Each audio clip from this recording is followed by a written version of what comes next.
जय हिंद। चाइना ने अमेरिका के B-2 विमान का कॉपी करके खुद का S-20 विमान बना लिया। ये एक स्टील्थ बॉम्बर है। स्टील्थ क्या होता है और बॉम्बर क्या करते हैं? स्ट्रेटेजिक बॉम्बर होते हैं। ये रडार के पकड़ में नहीं आते हैं।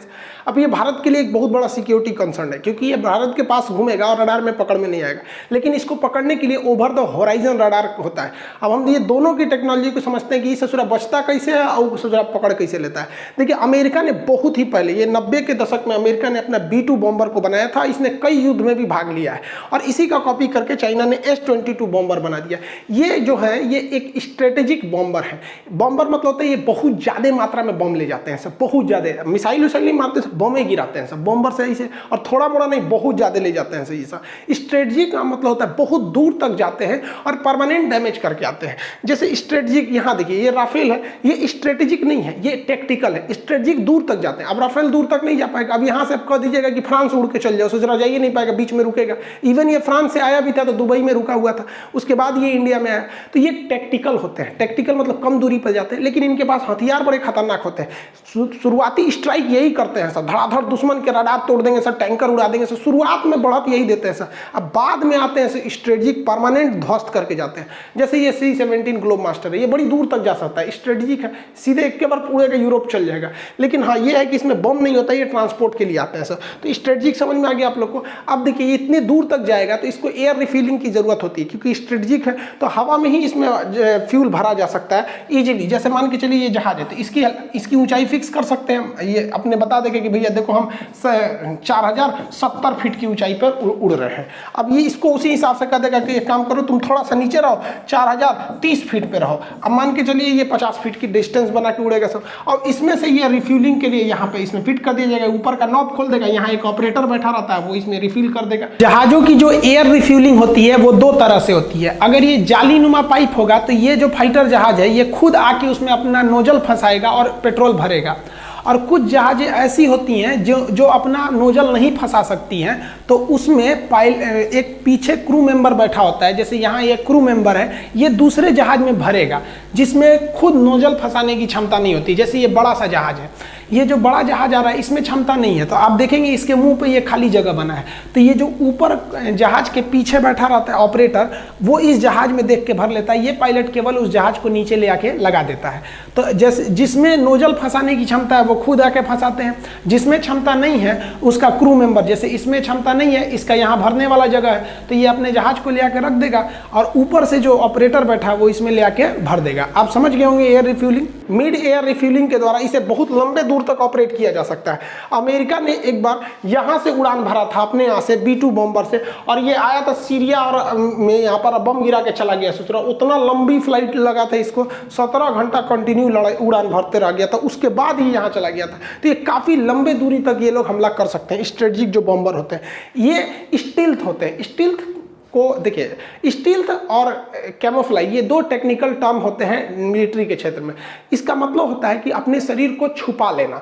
अब जैसे मान के चलिए ये देखिए ये कैमोफ्लाइज कर रहे हैं, इसको ऐसे ही स्टील्थ होता है। हवा में कोई चीज़ अगर छुप जाती है तो उसे कहते हैं स्टील्थ, और जमीन पे छुप जाती है उसे कहते हैं कैमोफ्लाइज। यहाँ एक फौजी खड़ा है, देखिए यहाँ पे उसकी बंदूक की नोक है और यहाँ पे है, आपको पता नहीं चल रहा होगा यहाँ पर क्योंकि ये भी झाड़ में घुस गया है। यहाँ पे भी देखिए ये इसकी राइफल है, यहाँ पर ये यहाँ पे है, यहाँ पर ये स्नाइपर छुपा हुआ है, तो इसे कहते हैं कैमोफ्लाइज। तो जब जमीन पर आप खुद को माहौल के हिसाब से ढाल लेते हैं वो कैमोफ्लाइज कहलाता है, और हवा में करते हैं तो उसे स्टील्थ कहते हैं। पूरी तरह से ये छुप नहीं सकते, ना कैमोफ्लाइज पूरी तरह छुप सकता है ना स्टील्थ पूरी तरह छुप सकता है, लेकिन अपने ज्यादातर एरिया को ये छुपा लेते हैं, जिस वजह से ये हमला कर देते हैं। जब तक आप इनको देख पाएंगे ये आपको साफ कर चुके रहेंगे सब। यहाँ पे यही होता है स्टील्थ में। रडार कैसे इनको नहीं पकड़ पाता, जैसे ये देखिए ये स्टील्थ जहाज जो होते हैं इन्हें रडार नहीं पकड़ पाता है। रडार का पूरा नाम होता है रेडियो डिटेक्शन एंड रेंजिंग। देखिए रडार हो, सोनार हो या चमगादड़ हो, ये अपना रास्ता कैसे पकड़ते हैं? परावर्तन के द्वारा। ये वेव छोड़ते हैं और टकरा के जब लौटता है तो लौटने की घटना को इको कहते हैं, और जो टकराया उसको वहां पे परावर्तन। तो उसी सिद्धांत पर ये काम करता है रडार। रडार सिग्नल छोड़ता है यहाँ से, जहां से टकराता है तो ये लौट के आता है, तो ये पकड़ लेता है, तो वो इसमें दिखने लगते हैं सब। लेकिन स्टील्थ जहाज में क्या होता है, जहाज जो दिखते हैं सब रियल में उसका साइज थोड़ा बड़ा बड़ा दिखता है। अब हवा में पक्षी भी उड़ रहे हैं सब, तो जब पक्षी उड़ रहे होते हैं ना तो वो भी रडार में आ जाते हैं, बट वो छोटा छोटा बिंदु आते हैं सब। तो जो रडार ऑपरेटर होता है या जो मिसाइल ऑपरेटर होता है वो इग्नोर कर देता है, कहता है भैया ये जहाज नहीं है, जहाज का साइज बड़ा होता है, ये तो पक्षी है। जैसे यहाँ देखिए ये सब जहाज होंगे सब यहाँ पर, अब यहाँ एक छोटा सा दिख रहा है, ये क्या है, पक्षी है। तो ये ससुरा इसी का फायदा उठा लेता है।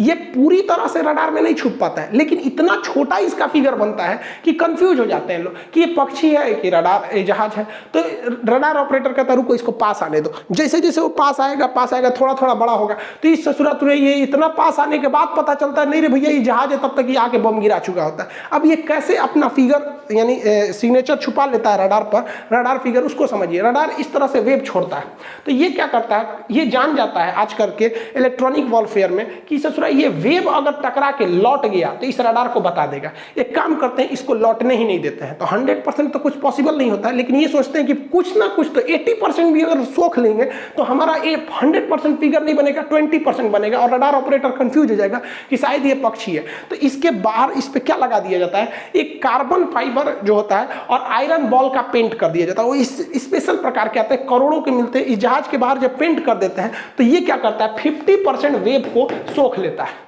जो आया सोख लिया। अब जब सोख लेता है तो रडार को लगता है कि वहां कोई था ही नहीं, क्योंकि वो चला गया। उसको ये नहीं समझ में आता है सोख लिया, क्योंकि रडार बहुत सारे वेव को छोड़ता है। तो जो वेव नहीं टकराते हैं तो रडार को लगता है कि हाँ वहां कोई नहीं था, तो चला गया, वहां पे जहाज नहीं थी। तो ये क्या करता है, 50% सोख लेता है। लेकिन 50% भी तो बचा, बड़ा जहाज नहीं दिखेगा, छोटा दिखेगा। अब क्या किया जाता है इसमें, इसका शेप, इसकी डिजाइनिंग इस तरह से बनाई जाती है कि इसमें से रडार की जो किरणें आएंगी वो टकरा के दूसरे डायरेक्शन में मुड़ जाएंगी, वापस जा ही नहीं पाएंगे। इस डिजाइन से बनाया जाता है। देखिए इसका इंजन भी ऊपर रखा गया था कि धुआं ऊपर से निकल जाए। यहाँ पे नीचे रखता है, अमूमन जहाजों का नीचे रहता है या फिर पीछे रहता है। इसका कंप्लीट पीछे नहीं है, ऊपर की ओर है, दिख रहा है यहाँ पर। क्यों, क्योंकि रडार नीचे से देखता है, धुआं वगैरह वाले एरिया को रडार जो है वहां पे वाइब्रेशन होगा तो पकड़ लेता है वहां पर, तो ये ऊपर से निकल जाता है। तो ये क्या करता है, इस तरह से अपने एक स्पेशल डिजाइनिंग की वजह से 30% किरणों को वापस इधर उधर बिखेर देता है। तो इससे पहले जो था ये 50% को सोख लिया, कार्बन फाइबर और आयरन बॉल, और 30% को ये ले लिया। यानी टोटल कितना परसेंट किरणों को ये लोग चौपट कर दिया, 80%। तो रडार पे कितना दिखेगा, 20%। तो रडार पर जब दिखता है 20% तो लगता है कि कोई पक्षी है। तो कंफर्मेशन के लिए किया जाता है कि पास आने दो, पास आएगा तो उतना ही छोटा दिखेगा, उतना ही छोटा छोटा छोटा। लेकिन यहाँ जब एकदम पास आ जाएगा तब लगेगा नहीं अब बबुआ तो जहाज था। तब यही गड़बड़ हो जाता है स्टील्थ के साथ। अब जैसे आप ही समझिए ना, मान के चलिए आप दूरबीन से देख रहे हैं और आपको कहना है कि हाथी आएगी तो रोकना है। अब दूरबीन से देख रहे हैं हाथी, सोच रहा बकरी दिखाई दे रही है, आप कहेंगे ना बकरी है, तो बकरी है बकरी। अब पास में आ जाएगा तब कहेंगे रे ससुरा हाथी है, तो यहाँ पे गड़बड़ा जाएंगे, पिटा जाएंगे आप वहाँ पर। आपको लगेगा दूरबीन की गड़बड़ी हो, तो टेक्नोलॉजी यूज किया वैसे। अब मान के चलिए आपसे कोई कह रहा है कि शेर आएगा तो उसको रोक देना, गोली मार देना वहाँ शेर में, और आपको लग रहा है कि तो कुत्ता आ रहा है, आप टहल लेंगे इस शेर से न मारना है, तो कुत्ता आ रहा है यहाँ पर। कुत्ता को क्या करना है, लेकिन वो तो स्टील टेक्नोलॉजी है। ऐसे एक सरदार जी थे, सरदार जी अपने कुत्ता को टहलाने निकले थे। तो उनके कुत्ते को देखकर उनका पड़ोसी बोल रहा है कि सरदार जी आपके कुत्ते की शक्ल तो शेर जैसे मिल रही है। तो सरदार जी गुस्सा हो गए, पड़ोसी पे कहे चुप, ये कुत्ता नहीं शेर ही है, प्यार के चक्कर में पड़ के इसकी शक्ल कुत्ते की जैसे हो गई। इसलिए लड़का लोग को भी कहते हैं पढ़ाई वढ़ाई कर लो ना तो शक्लों बिगड़ जाएगा, करियरों बिगड़ जाएगा। स्टील्थ की एक खराबी क्या होती है कि जो बम होते हैं, जो बमवर्षक जो भी बम या मिसाइल होते हैं, ये स्टील्थ नहीं होते हैं, क्योंकि स्टील्थ टेक्नोलॉजी बनाना काफ़ी कॉस्टली होता है। अब जैसे जहाज़ों का जो हार्ड पॉइंट होता है, जहाँ पे मिसाइलों को लटकाया जाता है या बम वगैरह को लटकाया जाता है, तो अगर इसके बाहर जहाज़ों मिसाइलों को लटका देंगे तो सोच रहा पकड़ा जाएगा, पकड़ लेगा। इसलिए जितने भी स्टील जहाज होते हैं उनमें देखिएगा एक अलग से चेंबर होता है। जैसे देखिए ये खोल के बम बरसा रहा है, यहाँ इसके अंदर चेंबर पूरी तरह से बंद रहता है, बाहर कुछ नहीं लगता रहता है, तो बाहर करके आ जाएगा। चाइना ने एक बार कहा कि अमेरिका के दो सबसे खतरनाक बॉम्बर की श्रेणी में B2 बॉम्बर है और फाइटर जहाज की श्रेणी में F-22 है। F-22 B2 बम गिराता है, F-22 मिसाइल मार के धड़ के निकल जाता है। तो ये दोनों को पकड़ में आते हैं, सब पकड़ाते नहीं है, सब वो स्टील्थ में छुप जाते हैं। तो चाइना ने कहा हमने पकड़ लिया, F-22 को पकड़ लिया, हल्ला कर दिया, पकड़ लिया, उसकी मिलिट्री खुश। अरे बकलोल, उस ससुरा F-22 को तब पकड़ा था चाइना जब वो फ्यूल भर रहा था हवा में, और उसका फ्यूल टैंक बाहर लटक रहा था। अरे अब हाल है ससुर तूने, वो अपनी सेना को ना मनोबल बढ़ाने के लिए कुछ झूठ बोल सकता है। तो ये जहाजें जो होती हैं अपने अंदर चेंबर में रखे रहती है, और इसमें इतना बम होता है, सोच सकते हैं। देखिए इतना बम, किसी बटालियन के पास जितना बम रहता है उस ससुरा उतना नहीं पता है, किसी का कॉपी किया चाहिए तनी मनी जहाज हटता है, बम उतना ज़्यादा नहीं हटता है, 500 रुपये तो बैलगाड़ी पे लाते हैं हम। तो ये बम्बिंग बहुत करते हैं, ये कारपेट बॉम्बिंग के लिए फेमस है। कारपेट बॉम्बिंग होता है बिछा देते हैं, तो पूरा बम धड़ाधड़ गिरा के कंप्लीटली डिमोलिश कर देते हैं किसी एरिया को, ये हो गया कारपेट बॉम्बिंग। तो पहले ही कारपेट बॉम्बिंग तो होगा नहीं, पहले तो फाइटर जहाँ जाके मार धाड़ के दुश्मन के रडार वगैरह से उखाड़ देंगे, सब देखेंगे सब अब रास्ता खाली है, तब भेजा जाता है बॉम्बर को। तो चाइना कुछ ना कैसे भी कहिए तो उसको एक बढ़त तो मिल गई, भारत के लिए सिक्योरिटी थ्रेट है। अब चाइना क्या सोच रहा है कि उसके पास बॉम्बर आ चुका है, वो रडार में पकड़ में नहीं आएगा, अब उसको ये लद्दाख के पास सिंजियांग प्रांत में डिप्लॉय कर रहा है, इसमें पूरा परीक्षण कर रहा है। हाल ही में यहाँ पे अपना बुलेट ट्रेन बना लिया, इसको लगता है रडार में तो पकड़ाएंगे नहीं, क्योंकि पहला तो एक तो ये स्टील है, रडार में नहीं आएगा, दूसरा यहाँ हिमालय पर्वत है, ये हिमालय के उस साइड उड़ते रहेगा, धड़ाक से इधर हेल के हमला करके भाग जाएगा। इसको लगता है कि भारत वाले लोग को कुछ नहीं पता, भैया हिंदुस्तान वाले जुगाड़े पे अटके हैं। तो यहाँ पर हम लोगों ने भी जुगाड़ लगा दिया ओवर द होराइजन रडार में। देखिए पहाड़ रास्ते में आ जाता है तो भी रडार पकड़ नहीं पाता है, और अगर पृथ्वी गोल है होराइजन, हालांकि जब ज्योग्राफी पढ़ाते हैं तब बोलते हैं कि पृथ्वी जियोड है, हालांकि ज्योग्राफी का जब टॉपिक रहेगा तभी बोलेंगे पृथ्वी जियोड है, पृथ्वी लगभग ज्योग्राफी में बोलते कि पृथ्वी जियोड है, यहाँ बोल रहे हैं, यहाँ ज्योग्राफी नहीं रडार चल रहा है यहाँ पर। तो देखिए पहाड़ इससे भी छुप सकता है, जैसे यहाँ रडार देखिए, ये रडार है, अब ये वेव छोड़ रहा है, ऐसे यहाँ के बीच में खुला देगा, तो ये वाली जहाज को पकड़ में आ जाएगी क्योंकि उसके वेग के दायरे में लेकिन पृथ्वी एक तो बोल रही तरफ झुका हुआ है, जहाज के रडार के और अगर हल्का सा ऊपर उठ भी जाता है तो यहाँ पे पहाड़ है, तो पहाड़ और पृथ्वी का होराइजन रडार को रोक। अब मान के चलिए जहाज से छिपते छिपते आ गया यहाँ पे, और यहाँ आने के बाद तब दिखाई दिया तो भाई यही तो मिसाइल मार देगा, इसको समझते मौके नहीं मिलेगा। इस होराइजन यानी ये पृथ्वी है, इसके ऊपर से देखने वाला रडार बनाया गया, उसी को कहा गया ओवर द होराइजन। अब इसमें क्या होता है कि पृथ्वी जैसे गोल है, हम यहाँ पर अपना रडार देखते हैं तो ये जहाजें हमको नहीं दिखेगी, लेकिन अगर ऐसा हो कि यहाँ एक शीशा लगा दे तो इसमें दिखेगा, ये यहाँ से देख लेगा। तो हवा में कोनो शीशा तो लगा नहीं सकते, आसमान में कोनो शीशा लगाइएगा, ऐनक लगाइएगा वहाँ पे, तो यही काम करता है वायुमंडल का आइनोस्फीयर। हम लोग जो हवाओं के परत के बीच में रहते हैं, हमें हवाएं दबा के रखी हैं, इसलिए हवा यहाँ से भाग नहीं पाता है। पहले हम जिस मंडल में रहते हैं उसे क्षोभ मंडल या ट्रोपोस्फीयर कहते हैं, उसके ऊपर जाते हैं तो फिर आपका स्ट्रेटोस्फीयर, मीजोस्फीयर, आइनोस्फीयर, एक्सोस्फीयर आता है। तो आइनोस्फीयर जो चौथा मंडल है जिसे हम लोग कहते हैं आयन मंडल, वहाँ पर उसमें बहुत सारे कॉस्मिक किरणें पाई जाती हैं। ये जो कॉस्मिक किरण होती हैं सर, ये बड़ा पावरफुल होते हैं सर, ये किसी भी वेव को जाने नहीं देती है, बहुत ही हाई पावर का वेव रहेगा ना तभी इसको छेद के वापस जा सकता है, अदरवाइज में नहीं जाने देते हैं सर। बहुत सारी चीज़ों को नीचे लौटा देते हैं सर, जैसे सूरज की रोशनी आती है ना तो आने को तो आने देता है दिन में, और रात में यही गर्मी लौटती है, कहती अब हम तो चले जाने दो, अब लौट चले, तो कहता है बीच में बादल जो होते हैं सर वो सब इन सब चीज़ों को रोक लेते हैं, हालांकि वो आयन से बहुत दूर है, सूर्य की गर्मी को तो बादल ही रोक लेते हैं, इसलिए रात में भी गर्मी लगती है। यहाँ पे क्या किया गया, वैज्ञानिकों ने इस्तेमाल किया ये आयन मंडल, उन्होंने क्या किया, एक हाई पावर का बीम छोड़ा, जब यहाँ पे छोड़ा गया तो ये उसको टकरा के वापस नीचे यहाँ पर ओवर द होराइजन रडार में ये सिस्टम, ये रडार ऐसे देखता है तो ये लौटा देता है यहाँ पे। अब कोई जहाज वगैरह है तो वो जहाज इजीली इससे टकराएगा और यहाँ पे वो वेग बिखर जाएगा, और जब बिखरेगा तो यहाँ हलचल होगा तो ये पकड़ लेता है कि हाँ भैया यहाँ कोई जहाज हलचल हो रहा है। जैसे यहाँ समझिए, यहाँ से हमने ट्रांसमिट किया और ये आयन मंडल की परत है, ये लौटा दी, इस जहाज से टकराया, यहाँ पर हलचल उत्पन्न हुआ, और इस हलचल को ये रडार अब यहाँ से पकड़ लेगा यहाँ पर, क्योंकि हलचल उत्पन्न होगा तो कई जगह वो हलचल फैलेगा। अभी और समझिए थोड़ा सा, अभी तो कंसेप्ट समझे कि ओवर द होराइजन रडार का एक ही कंसेप्ट है कि एक सिग्नल ऐसे भेजा जाएगा, टकरा के आएगा तो दोबारा पकड़ा जाएगा, समझ में आ गया। तो इसको ये भी नहीं पता चल पाएगा इस जहाज को कि हमको रडार देख कहाँ से रहा है, क्योंकि इसको तो बस पता चल जाएगा कि ऊपर से एक किरण आई है और वही हमको देख के गई है। अगर ये वापस मिसाइल भी मारता है तो सोच रहा हवा में मिसाइल मारो, तो एंटी रडार भी इस पर काम नहीं कर पाएगा यहाँ पर। तो ये हलचल से ये पता चल जाता है। सिंपल सा समझिए क्या फंडा क्या रहता है। देखिए इसमें एक ही समस्या आती है, जब हम यहाँ हाई पावर से छोड़ते हैं, ट्रांसमिट करते हैं, तो ये इसकी पावर जब नीचे आता है तो ऑलरेडी थोड़ा सा घट जाता है, और जब इस जहाज से टकराता है तो और भी घट के एकदम कमज़ोर सिग्नल हो जाता है। तो इसलिए यहाँ पर एक अलग से रडार लगाना पड़ता है जो इस कमजोर सिग्नल को रिसीव करे। तो इसमें दो सिस्टम होते हैं, एक हाई बीम को ट्रांसमिट करता है जो आयन मंडल से टकरा के इस एरिया में पूरा घूमने लगता है, और जहाँ भी इसके रास्ते में कोई टकराया वहाँ पे एक हलचल उत्पन्न हो जाता है जिसको ये रिसीवर क्या कर लेता है, रिसीव कर लेता है।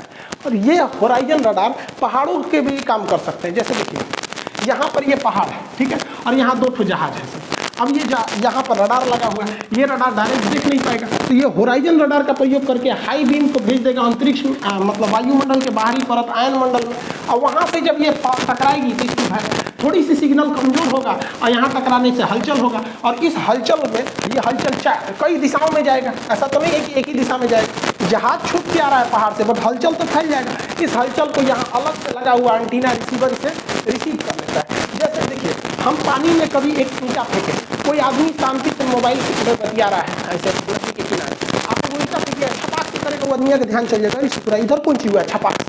वो ईंटा नहीं देखेगा लेकिन बता देगा कि ईंटा कहाँ फेंका गया है, क्योंकि वो इस हलचल को देख के बता देगा कहाँ ईंटा फेंका गया है। आप नदी के किनारे ऐसे नॉर्मल बैठे रहिए, तालाब के किनारे कोई मछली आके सांस लेके से भागेगी ना, तो आप देख लेंगे अरे यहाँ पे थी, क्योंकि ऐसे ऐसे बुलबुला होगा यहाँ पे, इस टाइप का। यही करता है रडार, वो सिग्नल फेंकता है आसमान में और टकरा के जब आता है, अगर हवा में कोई भी चीज़ है तो वहाँ सिग्नल बिखर जाएगा, और अगर नहीं है तो पूरी जमीन पे आएगा। हवा में बिखरा तो ये समझ जाता है कहाँ बिखरा है, इसका मतलब वहाँ पे जहाज है, और उस एरिया में इसका सॉफ्टवेयर डिटेक्ट करके बता देता है। ये बहुत ऊंचा होता है ससुरा, इसमें बादल घुस जाते हैं। ओवर द होराइजन रडार इतना बड़ा होता है क्योंकि भैया उतनी दूरी तक में वेब को भी तो छोड़ना है। देखिए ना ये कितना बड़ा होता है, ये ओवर द होराइजन रडार इतनी बड़े साइज में होता है ये कि कभी कभी तो लगता है कि सोचो कोनो देश का बाउंड्री बनाया गया है। देख रहे हैं, लग रहा है कोई देश की यहाँ पे दीवार बनाई गई, उधर दूसरा देश इधर दूसरा देश है। ये देश नहीं है भैया, ये रडार है। इतना हाई पावर का छोड़ता है ये बीम जिसका कोई हद नहीं, और इसमें मॉड्यूल्स लगाए रहते हैं। इसका पावर कंजम्पशन बहुत तगड़ा रहता है। ये नॉर्मली बनाना बहुत मुश्किल है, छोटे रडार में नहीं हो सकते। इसका एरिया बहुत ज़्यादा चाहिए होता है इसके लिए यहाँ पर। अब ये इतने ऊंचे होते हैं, देख रहे हैं बादल में घुस गया है यहाँ पे तो बादल आ गया है, बादल के ऊपर चले गए सब ये, और इससे बचना एकदम मुश्किल हो जाता है। इसमें रिसीवर बहुत तगड़े लगे रहते हैं सब, हल्का भी हलचल हुआ, यहाँ इतने रिसीवर लगे हैं सब, यहाँ पर उतनी हाइट पर खूब ज़्यादा रिसीवर लगाए रहते हैं सब। ये रिसीवर क्या करते हैं, थोड़े से भी हलचल को ना, जहाँ कुछ हलचल हुआ तुरंत वायुमंडल में तुरंत इसको समझ जाते हैं सब और बता देते हैं। यहाँ पे देखिए बकलोलवा ससुर ए पे ही नाचने चल गया है, उलट जीवो ससुर तू नहीं। ओवर द होराइजन रडार यानी OTH रडार कितना खतरनाक है आप ऐसे समझिए कि चाइना ने जो H-20 बनाया है, इसका बाप है अमेरिका का B-2 विमान जो है अमेरिका से उड़ान भरा, और ये उड़ान रूटीन उड़ान भर के वापस आया तो फ्रांस को यहाँ बैठ के पता चल गया कि इसका B-2 जहाज उड़ा है। यहाँ पे काहे को स्टिल्थ भैया, ओवर द होराइजन रडार, यहाँ लुका छिपी के खेल चल रहा है। जहाज सोच रहा हम ही होशियार है, रडार में नहीं आएंगे, और रडार बनाने वाले इंजीनियर और साइंटिस्ट सोच रहे हैं हम तोरा पकड़ के दिखाएंगे, देख से तू जाएगा किधर पे। अब चाइना ने क्या किया, एक मिसाइल बनाया, और चाइना इस मिसाइल का परीक्षण इधर प्रशांत महासागर के इस वाले भाग में कर रहा था। तो ऑस्ट्रेलिया चाइना को कहा कि रे ससुत नहीं, उधर का मिसाइल परीक्षण कर रहा है, उधर जीव जंतु को लॉस होगा, वो एरिया में मछलियां ज्यादा होती हैं, उस एरिया में करो जिधर मछली नहीं है। तो चाइना समझ गया कि रे ससुत नहीं, तोरा कैसे पता चल गया रे, 5000 किलोमीटर दूर तोरा कैसे पता चल गया। तो कह दिया ऑस्ट्रेलिया, तोरा खान सर का क्लास ना किया है, over the horizon radar 5000 kilometre दूर देख लेता है, हम बड़का मिसाइल बनाए हैं बैलिस्टिक। सचुत नहीं को कौन चीज़ समझ में आ रहा है चाइना को। तो चाइना ने H-22 बना लिया है। हाँ, ये बात भारत के लिए अच्छी नहीं है क्योंकि भारत की इंजीनियरिंग इस मामले में बहुत पीछे है, खास करके एविएशन के एरिया में। हम बड़े न जहाज, डॉनियर छोटे से जहाज बना पाते हैं, ध्रुव छोटे छोटे हेलीकॉप्टर बना पाते हैं, बहुत बड़ा हम लोग नहीं बना पाते, और इसकी इंजीनियरिंग बहुत तेजी से निकल रही है। लेकिन हम लोग जुगाड़ वाले हैं। देखिए चाइना के पास S-300 मिला है, S-400 के दाम पर रूस ने उसे S-300 दिया है, क्योंकि चाइना MTCR का सदस्य नहीं है, उसे 300 किलोमीटर से ज़्यादा मारक क्षमता की मिसाइल नहीं मिल सकती। तो हम लोग के पास S-400 है, उसकी असली क्षमता S-400 किलोमीटर है। लेकिन S-400 का जो रडार है, ये रडार 400 किलोमीटर ही देख सकता है, इससे आगे नहीं देख सकता है। अब ये मिसाइलों को उतना वहीं तक गाइड कर सकता है। अब जरा सोचिए कि अगर हम लोग इस रडार को over the horizon radar OTH radar से अगर इंटीग्रेट कर दें तो ये रडार जो है ये डाटा किसको दे देगा, इस 400 को दे देगा कि भैया इधर है, और ये किसको दे देगा, इस मिसाइल को दे देगा कि भाई तुमको उतना दूर जाना है। अब आप कहेंगे कि सर जी ये मिसाइल की तो क्षमता नहीं है, इनमें इतने मसाले भरल है, मान के चलिए 5 रुपये वाला रॉकेट तनिए उड़ता है, 25 रुपये वाला ज़्यादा उड़ता है, ससुराल में क्या करना है, ससुराल और बुरादा भर देगा आदमी, भारत वालों को जुगाड़ की कमी है तो इनसे और भर देगा यहाँ पर। है कि नहीं आप? तो जब हम इसे इंट्रीगेट कर देंगे तो और खतरनाक हो जाएगा। इसको लग रहा था कि यही होशियार है। भैया ये हिंदुस्तान है, ससुर जी समझ में आए ना, ये हिंदुस्तान हमेशा जुगाड़ पे चलता है। हम लोग बचपने से जुगाड़ सीख लेते हैं। बचपन में क्रिकेट खेलते समय गेंद जो होता है, बॉल अगर नाली में चला गया तो अपवित्र हो जाता था, तो उसको निकाल के 3 बार पटक देते थे, कहते थे 3 बार पटक दिया ना अब शुद्ध हो गया। इसको पता नहीं, समझता है यही इंजीनियर ज्यादा ससुर सब। तो इसको इंजीनियरिंग क्या समझ में? हम लोग के यहाँ दुनिया में सबसे पहले जब वाईफाई ब्लूटूथ नहीं था ना, तभी हम लोग बचपन में वाईफाई लगाते थे। किसी से गुस्सा हो गया तो लोग कट्टी, ये पहला वाईफाई था।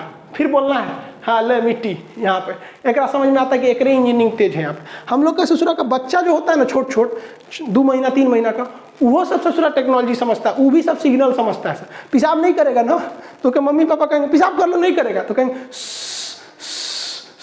तुरंत कर देगा वो। सोचो तो नहीं, ओकरा रडार सिखाएंगे लोग हम लोग को। तो ये भारत की भी कमी है, कब तक जुगाड़ पे चलेंगे लोग। ये बात अलग है कि हम लोग का जुगाड़ कहीं कहीं कारगर हो जाता है, लेकिन अब वो दौर आ गया 21वीं सदी। अब हमें फ्रंट फुट पर रहना पड़ेगा।